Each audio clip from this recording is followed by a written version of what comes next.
Olá, queridos. Entrando para trazer mais um tema. Deus cuida de nós. O cuidado de Deus só está subordinado a uma condição: você aceitar e deixar Ele cuidar de você. Amém? Dando aqui uma paradinha. Não esqueça de deixar o like, de compartilhar os vídeos. Tá bom, queridos? Querido, se você é filho de Deus, já experimentou o seu cuidado em algum momento da sua vida, mas você está meio desanimado com tanta luta que tem enfrentado, eu te convido a refletir um pouquinho comigo na palavra de Deus.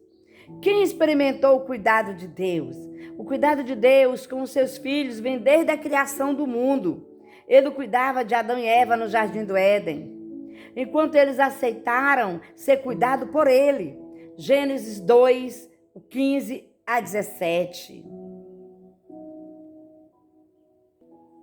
Em Gênesis 2, 15 a 17, o Senhor Deus tomou o homem, colocou no jardim do Éden para cultivar e guardar. O Senhor Deus ordenou ao homem: de toda árvore do jardim você pode comer livremente, mas a árvore do conhecimento do bem e do mal você não deve comer, porque o dia que comer, você certamente morrerá.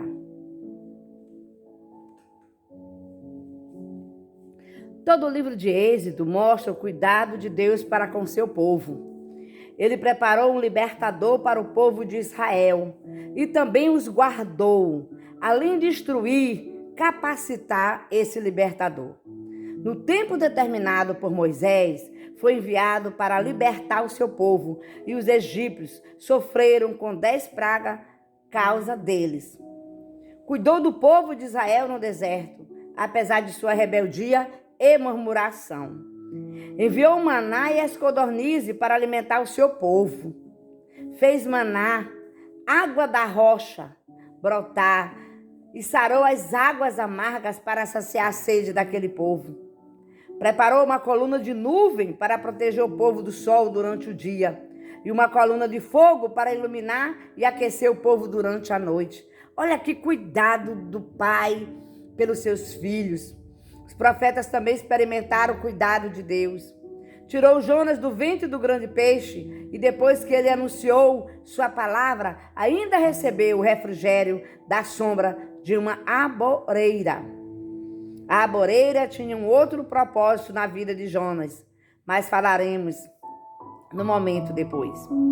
Querido, mandou covos para alimentar Elias, e depois que o riacho secou, mandou que ele procurasse uma viúva em Sarepta, que o alimentaria. Deus multiplicou o alimento da viúva, e não faltou farinha e o azeite para fazer o pão para ela e o filho e o profeta. E ainda usou o profeta para ressuscitar o seu filho. 1 Reis 17. Ainda podemos citar o livramento de Daniel na cova dos leões e de seus 3 amigos, Ananias, Misael e Azarias, mais conhecido como Sedraque, Mesaque e Abednego, na fornalha de fogo ardente. Sendo que esses 3 últimos não eram profetas. Daniel, capítulo 6, do 15 a 22. E Daniel, capítulo 3, do 23 a 26. Na verdade, os 4 eram escravos, pois o povo de Israel havia sido levado para a Babilônia como escravo. O cuidado de Deus com os escravos. Tem gente perdendo o sono, talvez até mesmo essa noite, para você receber um livramento. Assim como foi com Mardoqueu, ou Mordecai, quando o rei Assuero, ou Xerxes, segundo os gregos, passou a noite sem dormir por causa daquela situação. Você acha mesmo que foi obra do acaso que foi lido para o rei justamente a crônica que dizia que Mardoqueu havia salvo sua vida, avisando que o vinho estava envenenado? Esté capítulo 6, do 1 a 3. O rei mandou que Mardoqueu fosse honrado pelo que havia feito, porém quem teve de fazê-lo foi Amã, que tanto o odiava. Seus inimigos serão aniquilados, mas antes verão a sua vitória. Aleluia, glória a Deus. Seja para a transformação ou mesmo para a destruição, como aconteceu com Amã. Esté capítulo 6, do 6 a 12. Amã preparou uma forca para Mardoqueu, mas ele foi que morreu enforcado nela. Esté 5, 14. Esté capítulo 7, versículo 10. O cuidado de Deus para conosco, muitas vezes você não vê o mal, nem o perigo, mas Deus, que tudo sabe, que tudo vê, move os céus e a terra a seu favor. Aleluia, glória a Deus. Sabe aquele ônibus que não parou quando você deu o sinal? Glorifica a Deus, pois ele pode ter sido assaltado ou sofrido um acidente e Deus te deu livramento. Quantas vezes já ouvimos falar de pessoas que atrasaram no voo e o avião caiu? Deus não se esqueceu de você. Faz tempo que está na estrada do palácio, sendo humilhado ali Mardoqueu, né? Mas Deus te fará ocupar o mais importante cargo somente abaixo do rei. Foi assim que ele fez com Mardoqueu e fará com você. Em Mateus capítulo 6, 25 e 34, Jesus nos orienta a não ficarmos ansiosos por coisa alguma em nossas vidas, pois Ele cuida de nós. Ele cuida de tudo por nós. Cuidado do que vemos é também do que não podemos ver. Deus vê o visível e o invisível. Precisamos aprender a viver o dia de hoje. Afinal, é por isso que Ele chama presente.